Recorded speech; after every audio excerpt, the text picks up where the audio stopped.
Hello. Today we're looking at Net Promoter Score, or NPS, one of the most popular customer metrics in the world, and one of the most misunderstood. It's built on a single question. It produces a single number, and businesses everywhere use it to track loyalty. By the end of this, you'll know exactly how it works, how to run it, how to read your score, and, just as importantly, where it falls short. Let's start with the problem it solves. Here's a question that every business wants answered. Do your customers actually love you? And not just today, can you track that over time without sending out some massive, exhausting survey nobody finishes? You need a measure of loyalty that's simple, repeatable, and easy to compare from month to month and against other companies. That's a tall order for most surveys, but it's exactly what NPS was designed for.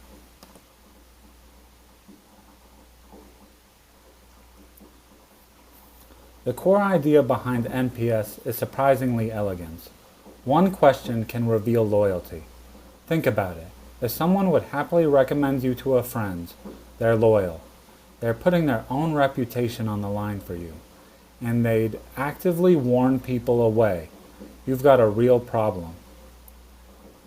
That single signal, would you recommend us, turns out to be a powerful stand-in for loyalty. So what is Net Promoter Score? It's a widely used loyalty metric built from one simple, would you recommend us question? It was designed to boil down customer loyalty down to a single number that you can easily track over time and benchmark against others.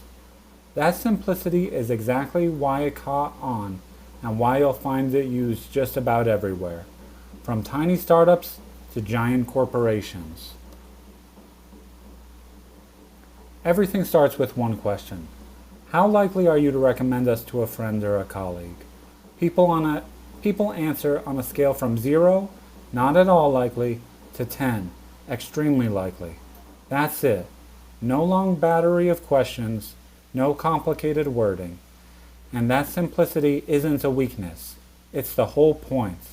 Because it's so quick and easy, almost everyone will actually answer it. Based on how people answer, you sort them into 3 groups. Anyone who scores 0 through 6 is a detractor. They're unhappy, and they may even warn others away. Scores of 7 or 8 are passives, satisfied but unenthusiastic, and easily lured away by a competitor. And 9s and 10s are promoters, your loyal fans who actively recommend you. Notice that the bar is high. Even a 7 or 8 doesn't count as a fan. NPS is deliberately demanding. The calculation is one simple subtraction. Your NPS equals the percentage of promoters minus the percentage of detractors. Notice the passives, the 7s and 8s, count toward your total number of responses, but they don't directly move the score. And because you're subtracting one percentage from another, the result can land anywhere from minus 100 if everyone's a detractor to plus 100 if everyone's a promoter. Let's compute one for real. Say we survey 500 customers of a food delivery app called QuickBite. We find that 45% are promoters, 30% are passives, and 25% are detractors. To get the NPS, we take the promoters, 45%, and subtract the detractors, 25%. That gives us an NPS of plus 20. And notice the 30% of passives never entered the subtraction. They're satisfied, but they don't help or hurt the score directly. Here's a single, most important how-to of this whole video. Always ask one more question. Right after the score, add an open-ended follow-up. What's the main reason for your score? Because here's the thing. The number alone tells you where you stand, but it tells you nothing about why. That follow-up is where your real value lives. It's what turns a score into an actual list of things to fix. Never run NPS without it. There are two ways to use NPS, and it's worth knowing the difference. Relational NPS is asked periodically, say once a quarter, to track your overall loyalty over time. It's your big picture health check. Transactional NPS is asked right after a specific interaction, a delivery, a support chat, a purchase, to judge how that particular moment went. Relational watches the whole relationship. Transactional zooms in on a single touch point so you can pinpoint exactly what's working. A few things make or break your data. Survey actual customers, people with real experience of you. Time it well. For transactional NPS, ask right after the experience while it's fresh. Get enough responses that the number is stable and not bouncing around. And watch out for response bias. That's the tendency for only the very happy or the very angry to bother replying, which can pull your score in either direction. A score built on a skewed sample can quietly mislead you. The survey flow here is refreshingly short. First, ask the 0 to 10 recommends question. Second, ask the open-ended what's the main reason for your score.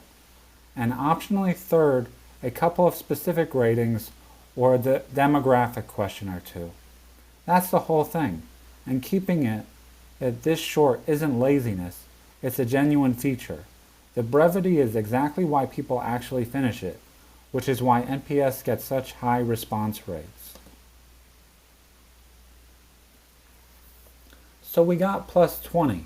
Is that good? Well, anything above 0 means that you have more promoters than detractors, which is a start. But here's the key. Context is everything. A score that's excellent in one industry is mediocre in another. So always compare to your industry, never to some absolute bar. And honestly, the trend matters more than the number. A score climbing over time tells you far more than any single snapshot, even a high one.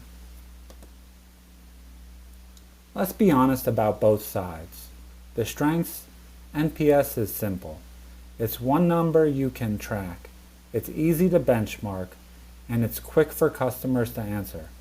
But the limitations are real, and you should know them. One number hides a lot of nuance. A 6 and a 0 are both lumped together as detractors, even though they're very different. Stated intent to recommend isn't the same thing as actually doing it. The claimed link to business growth is genuinely debated, and on its own, without the follow-up why, the score is close to useless. Respect it as a signal, not the whole story. 5 things to remember. NPS is 1 question, 3 groups, 1 subtraction. The formula is promoters minus detractors. Always ask why with a follow-up question. That's where the value is. Compare your score to your industry and watch the trend over time rather than obsessing over a single number. And finally, treat NPS as a useful starting point, not the final word on customer loyalty. Use it well, and it's a fast, honest pulse check on how your customers really feel. Thank you for watching.